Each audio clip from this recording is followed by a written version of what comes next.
everybody. So I'm currently in the car right now, as you can see, and I've been running a couple of errands, and one of the errands that I have to do is I have to wait for somebody to pick them up. So because I'm going to be waiting here for a while, one of the things that I brought with me was artwork for me to do for Inktober, just to keep me busy and so I can do actual work instead of just like doing something useless, like, you know, napping in the car or something. So at least I can get some actual work done while I'm waiting for them. So I thought it would be interesting to show you my in-car drawing setup, because in the end, it's like, just because I'm in an awkward area doesn't mean I shouldn't be able to get artwork done. So as you can see here, this is my a piece I just finished for the Inktober 31 Inked Pieces in October challenge. And as you can see, it's on, the piece is on a modified clipboard. What I did was I took just a regular clipboard and I used duct tape to put one of those plate easels that you can buy at Michael's. That's all this is. It's just an easel for decorative plates. And not only does this allow me to hang the clipboard onto the steering wheel, so it's a pretty, it stays on pretty well, but also when I have it on a table, I can adjust it at an angle so that if it's on a table, I'll have an angled surface to draw. So it's actually pretty versatile what I have set up here. But for now, I can use this as my steering wheel easel that I clip my artwork to. Now, the catch with having artwork at this angle, at this like almost like a straight up and down angle, is that I obviously need pens that can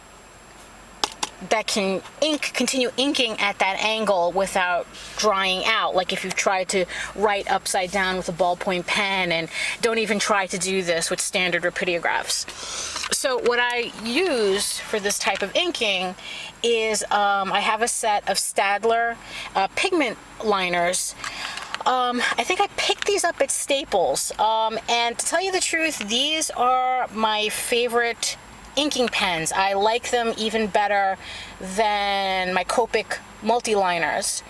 And they come in a set of 4, a 0.1, 0.3, 0.5, and a 0.7.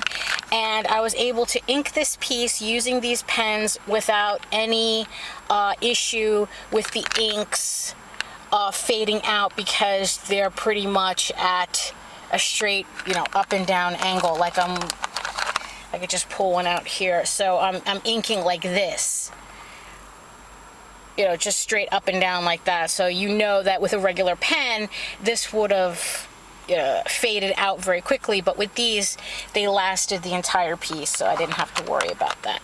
So we just put that back on the dashboard. Today it was just an inking day, even though I brought a couple of extra supplies just in case, because I didn't want to get caught out there being too bored in the car.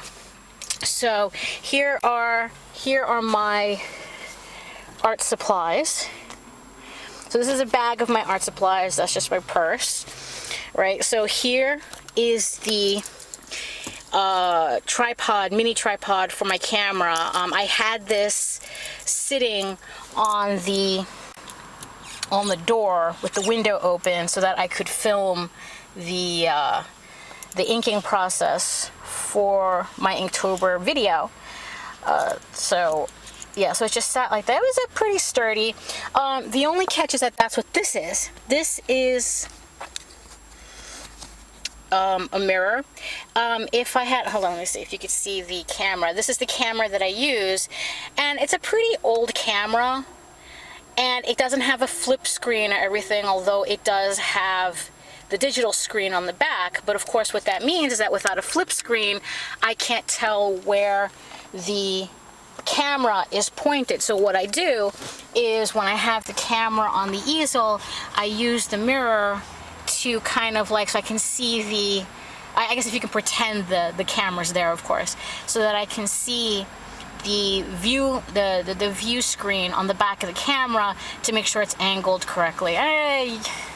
Yeah, okay, it's not, yeah, I could just buy a new camera, but this camera that I'm using works just fine. So why spend the money when I can just fake it with a $5 mirror from Hot Topic? The next thing I have is my purse art kit. This is a separate art kit that I put together just to put in my purse. And what it contains is just, you know, lead, pencil, a pen, an eraser, and my purse sketchbook. So that way, if I'm anywhere that, you know, that I feel like sketching, I can just use this. And yes, this is an autograph, a Disney autograph book that I turned into a sketchbook, because it's the perfect size. The paper's not that great, but I like the idea. I just like looking at pulling this out, and it's just like it takes me to my happy place, so it just makes it nice for me to sketch in. You know, and of course I always carry around, you know, business cards just in case. On the rare occasions I get someone nosy asking, what are you doing in your car? And then I have a notepad.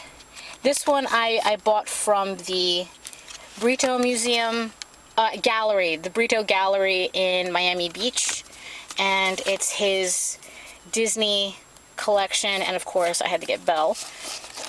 So I keep that there as a notepad, which I would be hesitant to use, but it's there if I need the extra paper.